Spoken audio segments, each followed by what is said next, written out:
welcome everybody to another Cardinals Nest. Remember, this is the show that's right after the Thanksgiving holiday weekend. It's the camera that adds 10 pounds. It was not the Thanksgiving meal, was it, Donny? That's right. That's right. Definitely the camera. We'll blame it all on aging. Yeah. Dean Beckman, the faculty athletics representative. My co-host for the Cardinals Nest is Donny Nadeau. Donny's our sports information director. We are coming to you from the Jerry and Pat Pappenfuss Multimedia Lab in Aquinas Hall on the campus of St. Mary's University. We've got a great show lined up today. Our guest a little bit later on will be Joe Fano, the men's basketball coach. The season is underway, and Joe will tell us all about this upcoming season.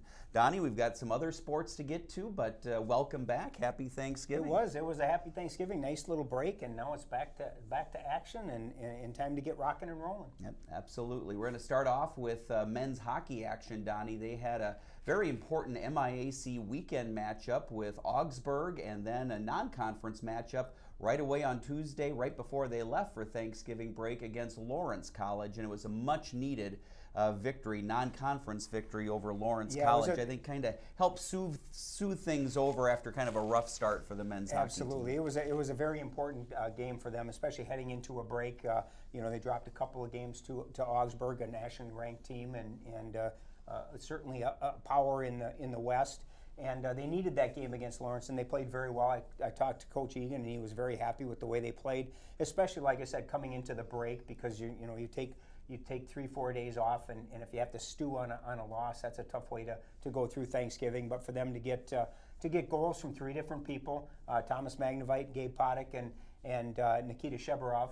Nice to see them all get their first goals of the season. So it was really a good performance all the way around, and a nice springboard as they head back into MIAC this weekend against Gustavus. Yeah, and Kellen Theraldson, too, picked up his 6th assist on the season, so he's doing a great job distributing the puck where it needs to go. Man just wants to give the puck away, doesn't he? But yeah, so and the other thing, too, that I think stood out in that defeat of Lawrence was the fact that the Cardinals they weren't whistled for any penalties in that one. Yeah, there were only a few penalties in the whole contest, but staying out of that penalty box has proven over the years to be key. No question, and like you said, it really was, if you want to call it odd, there were only two whistles. There were 2 penalties in the whole game, and both of them were on Lawrence.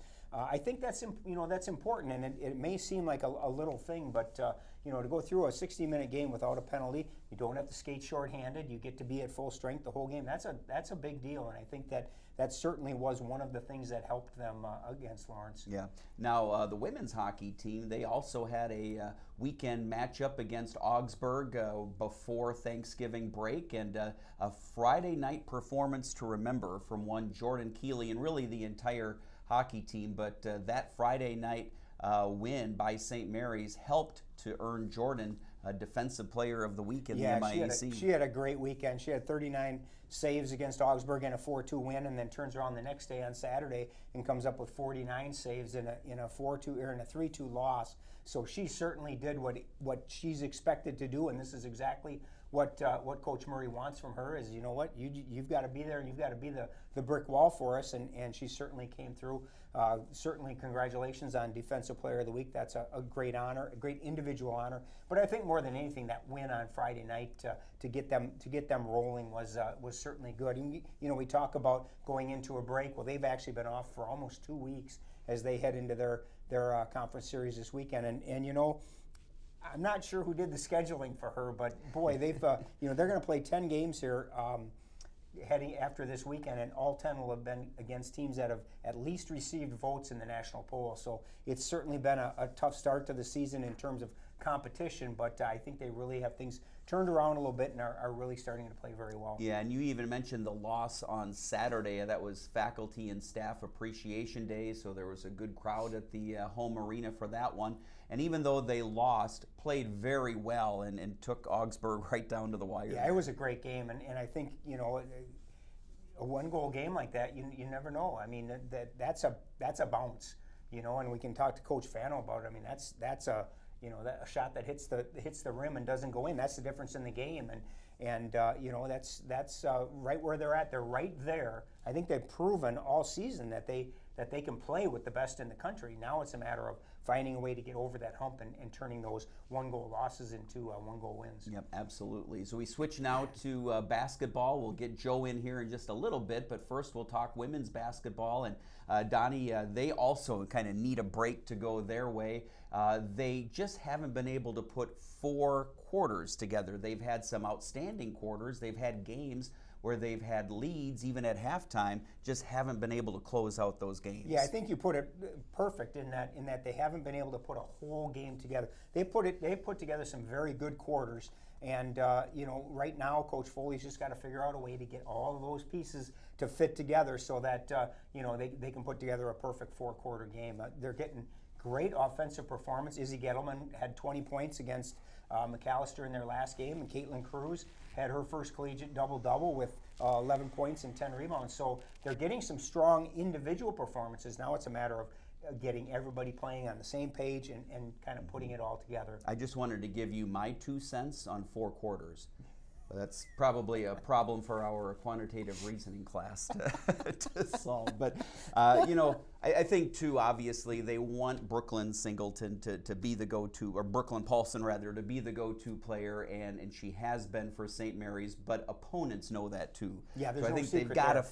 find a way to get as many others involved and to help out as much as Absolutely. possible. There's no secret that Brooklyn is the straw that stirs the drink, and teams know that, and so they are focusing on her, and they've got to have. I mean, you look at Caitlin Cruz. That's the best game she's played as a Cardinal, and that's what they need. They need Izzy to continue to score 20 points, at least getting into double figures, so that takes some of that pressure off of Brooklyn. And forces teams to not be able to just put all of their focus on Brooklyn and say, hey, beat us with your other 4. So hopefully, that can continue. And they you know what, they've only played 2 games. Yeah. So that's the part that's really odd when you look at the start to the season. In that we've talked about hockey, they've already played 8. Men's basketball's played 4. And the women have only played 2, and that's because of the odd scheduling that they have with only 3 non-conference games. And they're going to play their other 2 non-conference games in Memphis over the Christmas holidays. So they have a kind of a late start to their season. So there's a lot of basketball still to be played. And even though Brooklyn, being the super senior, brings a lot of experience, outside of her, it's a really young team. A lot of sophomores getting a ton of playing Absolutely, time, and that's something that you can take 2 ways. You can look at it and say, hey, that's a good thing, because now he's got that nucleus that he's going to have to build with for a couple of years. But you look at it the other way, they're taking their lumps because they are so young. So, all right, let's take a look at this upcoming weekend schedule, and then we'll bring Joe Fano in to talk men's basketball. Yeah, it's going to be a busy weekend. Basketball on Wednesday. They both take on St. Olaf. The women's team finally gets to play a home game. They'll be home against the Knights, and then the men, Coach Fano's going to hit the road as soon as we're done taping and head to Northfield. And then this weekend, men's hockey and women's hockey both have Gustavus. The men will be home on Friday night and on the road on Saturday. The women will flip, and they have Gustavus on the road on Friday and then at home on Saturday. And we were talking about women and ranked teams. Gustavus will come into the weekend ranked number 1 in the country. So it's going to be certainly a tough test for the Cardinals, but I'm very excited to watch them play and see them play, because they always play very well against Gustavus and should be a really good test for them. And both basketball teams are on our home court on Saturday for Youth Day on Saturday against Carleton, with the men starting at 1 and then the women at 3:30, or 3 o'clock. So a big weekend of home events for the Cardinals. All right, and now we welcome in our men's basketball coach, Joe Fano. Joe, I'm sure you didn't mind delaying getting on that bus a few minutes to come join us here today, so welcome. Thank you. Thanks for having me. A lot of bus trips during the course of the winter, and you're just getting started with this being only your 5th game now, but you're off to 1-3 start on the season, and all of them really good games, close games. So just kind of give us an overall general perspective on how the season has started for you. Not ideal. We're playing hard. We're in every game, but we are immature at times, and we show that on the court. We make some careless turnovers, and it's cost us. And the sooner we fix that, the better we will be. I've told my team that it's we have guys that just want to go hoop, is what they like to say, right? and that's fine, but it is a game. But you also have to. For me, I always joke about it's a business, but I'm in the business of winning, right? And I'm trying to explain that to them to get that mindset. And what does that mean? It's respecting trivial things, right? Like in their wisdom, they're saying, Coach, why do we have to do this? What are we doing this drill for? Well, no, you have to do this because if you want to get better and you want to win, it's those small details. It's not getting beat on the same play twice or on the same thing twice. Those are all the things that's costing us games right now. It's not because of a lack of effort or even talent at times. It's just we're just not playing smart. Yeah, I've got to believe one of the hardest things of being a coach is when you're doing a drill as part of your practices, getting them to see where that will apply when it comes to actual game time. I think it's the same thing being a professor, right? When you give them assignments to do or projects, a lot of times they'll grumble and say, what's the purpose? Why are we doing this? This is busy work, right? Right, yep. When you know later on in their life, in a workplace setting, there is a reason for what you're doing, and it will be applicable and it will be helpful to them. Sure. Yeah, I mean, and we watch film, obviously. You know, we show them. We had a half-hour film session the other day, just look at our turnovers, just showing them every turnover we've had on the year, and it's 80% of them are unforced. I mean, just careless, and it's you just got to keep showing it to them, and then we work on situations in practice. We'll put 5 minutes on the clock, we're down 10, or 10 seconds left, we're up 2. How do we handle this stuff? And you know, we're also a young team too. I mean, we have. You know, obviously Raheem, who's one of the better players in the entire country, surrounded by some sophomores, and you know, but everybody in the country's gone through the COVID year where they've had a year off. But in my eyes, our juniors are still sophomores too, in a lot of ways, because they didn't have a full season and lost a year of development. So, but we're getting there. We're playing hard, and you know, we've also had a little bit of bad luck on our side. You know, we had a kid from Gustavus he didn't make a 3 in 2 years, and against us he was 4 for 4. So sometimes there's no defense for that. It's just you know, sometimes you just got to tip your cap and say they hit some tough shots. You know, as you know, a person who, you know, your bottom line is you want to win. You look at your last 2 games and you've lost by 4 points combined. I mean, you lose to 3 to Gustavus and 1 to McAllister. When you go into the locker room, are you able to at least tell the guys, hey, look, we are that close? As I was saying in the first segment, you're 1 bounce away from, you know, being at least, you know, a 3-1. How do you approach losses like that where it is that close to being a win? Well, yeah, I mean, it's just kind of reiterating everything that I just said. It's those little things that aren't so little, and once we get better at that, we'll be on the other side of the outcome. But yeah, I mean, it's you want to be still positive, and the one thing I've learned in this league is anyone can beat anybody at any time. So I've told them, you know, no matter what happens, don't get too high, don't get too low, because anything can happen. We can ring off 6 wins in a row like that and be right in the thick of things. I mean, we're only 2 games in, and you know, everybody in the league is beating up on each other, and I really believe there's no clear-cut St. Thomas like there's been in the past, or St. John's is still very good, Carleton is very good, McAllister's 5-0. So historically, the bottom of our league is a lot better too. So there's no, and we were in that position, you know, not too long ago, where, but you know, so there's no easy wins on our schedule. So it's just move on to the next and just try to get better every day. You know, that McAllister game really showed me, and maybe showed you too, that this team never gives up, right? I mean, they are tenacious, because there was a time in that second half I thought, oh boy, it's double figures. They could let this one get away from them, but they didn't. Fought all the way back and had a chance to win it at the end. Yeah, and I'm proud of them for that. Like I said, we've never been accused of not playing hard. We, no matter what is sloppy as we play sometimes, we still play hard. So it's, you know, that's the positive I take out of it, is that we're not giving up, and and I ask them to do stuff and they do it. You know, in practice we've gotten better. we got to do a better job on the rebounding too. It's this is the first year since I've been here that we've struggled rebounding like we have. Now, of course, we have a different team, but still, we need to get better on the offensive glass too. And we gave up 12 offensive rebounds to McAllister. We only had 1. So, it's which is not normally what we do. Yeah. So. Well, Joe, talk a little bit about individually. You mentioned Raheem, and I agree completely. Arguably, he is one of the best players in the country, but he can't do it alone. Just as we were mentioning with the women's basketball team, they can't rely just on Brooklyn to carry the load. What do you have? What are you looking for in that supporting cast that is around Raheem? Yeah, well, Raheem has done a great job of getting his teammates involved, and guys have stepped up. Brayton Beisman has played really well so far this year. Owen Ziegler has shot the ball really well. We did miss Noah Frechette for a couple weeks, so we just got him back. So he's kind of getting back into the full swing here.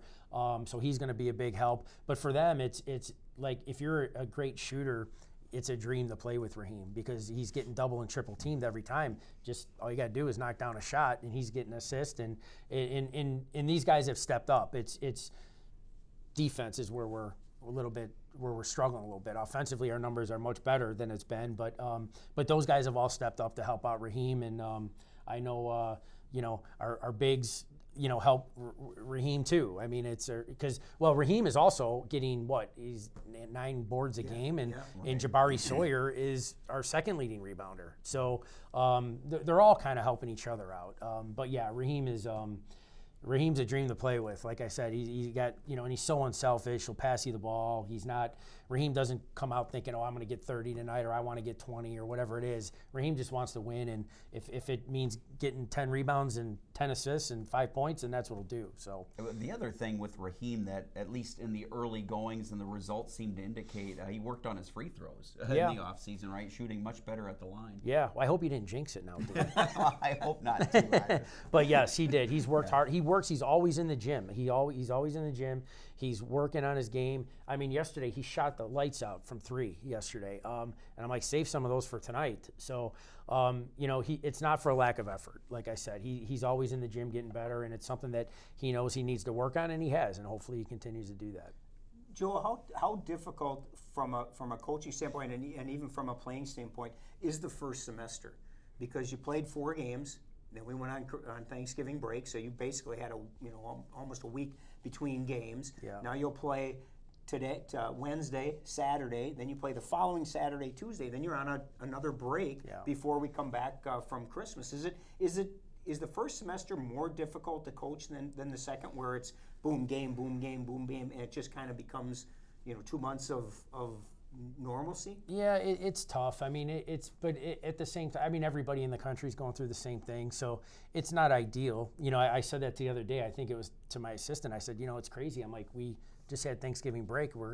We play for 2 weeks, and we're going to be off for another 10, 12 days. So, yeah, I mean, it's not ideal, especially when you're dealing with 18 to 22-year-olds who don't know if they're going to sit on the couch for 2 weeks and relax, or are they going to get in the gym and get better and stay in shape. So it's either one. It's both, because when we come back, we have that stretch where we're like, January 2nd, January 4th, January 7th, January 10th, and then it's like after coming after a break. So neither one is I guess is ideal. They're both equally tough, I would say. What about those Christmas, New Year's trips? What do you think about those? I know you're not doing one this year, but you probably have in the past. It's a great experience. I mean, last year we went to Las Vegas. Yeah. It was a great experience. The guys liked it, and it was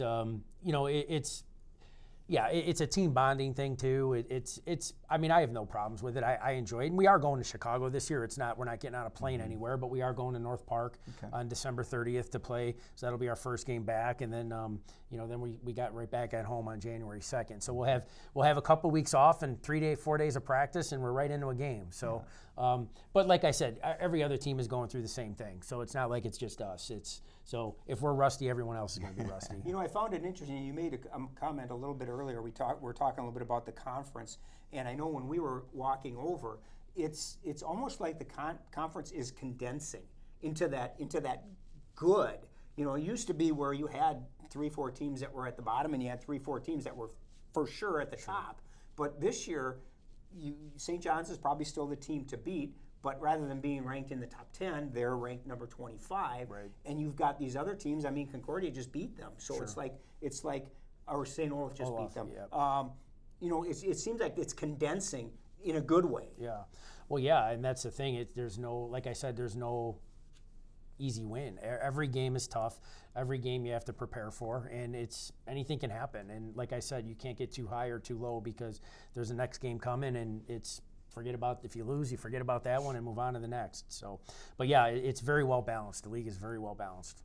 One stat I want to ask you about, Yeah. and I know it's probably too early in the season to get too deep into stats, but you've scored 40 or more points in the second half, 3 of the first 4 games. Halftime adjustment wizard? Is Absolutely, that's exactly what it is. It's great coaching. That's We right, come out that's and right. make adjustments, and we, yeah. I mean, it's you know, no, it's yeah. I obviously I didn't know that, but it's you know, part of it is free throws and down the stretch if teams are fouling, or we have picked up the pace a little bit in the second half. We've picked up pressure a little bit and pressed a little bit more, so that might have something to do with it too. But sure.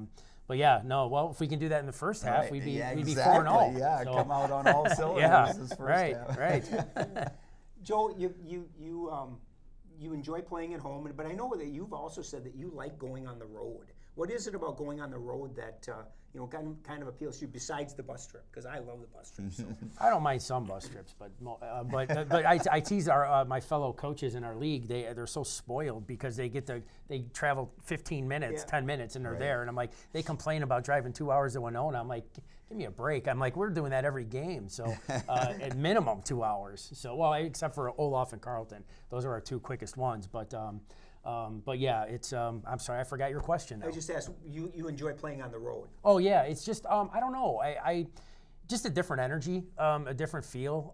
There's no, I guess you could say, distractions. It's you get off the bus and you just get dressed, you hit the training room and you're warming up and you go play.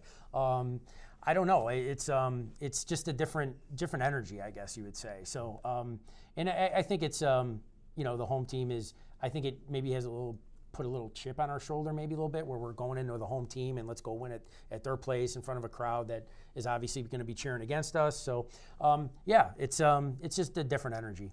I've got one more question, and we'll let Donnie close things out. My last question, you've got a new assistant this year. Tell us about him. Keaton Stremick, he's from Waukesha area, Waukesha South, I believe. He went to high school. So young guy who's been in training. He's done some training basketball. He's worked with a lot of high school guys, college guys, and even younger groups other than that going in. And he's been great for us. The guys really like him. He's been working out the guys a lot during his off time. And yeah, he's been good. Yeah. Okay, so you have nicknames for everybody. I know. We had Larry at one time. You call me Rich. I call you Melvin. Yeah. What's Keaton's nickname? I don't have one for him yet. Yeah, I don't have one yet. Wow. For him. Yeah. You're still kind of figuring it out. I'm still getting the figuring lay him of the out. Yeah, land I'm still on him. figuring him out. Yeah, for him, I don't have one yet. So my serious question. I know there's been games where I've been running around and I've been up in our office area 6:20, 6:30, and you're still in your office. Pre-game, what do you do pre-game to prepare for the game? Guys are out on the court warming up, but sometimes you are still in your office at 6:20. What is your routine in terms of pre-game? Well, it depends because I get superstitious sometimes. So if we lose, I'm mixing it up. If we win, I'm doing the same thing all the time. So in the way we're going now, so I switch it up all the time. But no, I will watch in film. I'll watch, still kind of maybe the last game of either us or the other team or whatever. Or sometimes it's just playing on my phone, to be honest, and not trying to just kind of know that I'm going to, put together the last game plan. And then we're going over our scout at 6:32 when we're down in the locker room. So just making last minute maybe adjustments or preparations for that. Sometimes if the starting lineup comes out a little earlier or later, we can make adjustments on that. But just kind of hanging out and waiting to play. That's like the worst part. That's the worst part about the road for us, because as a coach, it's, well, what am I going to do 2 hours before the game? You're like, you're roaming around the school, you're sitting in the locker room. That's the hard part. That's the downside about that is getting there. But for the guys, they're keeping busy until game time. So for them, it's all right. But yeah, it's, so. All right, Joe Fano, our men's basketball coach. Thanks, as always. I got to say something, though. Yeah, of course. Because I thought you were going to ask me about the engagement. Oh, I was going to, but I didn't know. And if you wanted she to, made sure she Okay. told me Oh my goodness. that I had to mention At that. least we made her sit through the whole show. So exactly. So we're gonna make her watch all the way to the end now. All right. Yes. So Well, congratulations. on that. Congratulations. Yes. Yes. Do we know when the big day is? June of next year. June of next So, year. All right. we'll see. Congratulations to Yeah. both of Thank you. you. Yeah. Thank you. All right, that's going to do it for the Cardinals Nest. So glad that you could join us, and tune in again next time. Thanks for watching.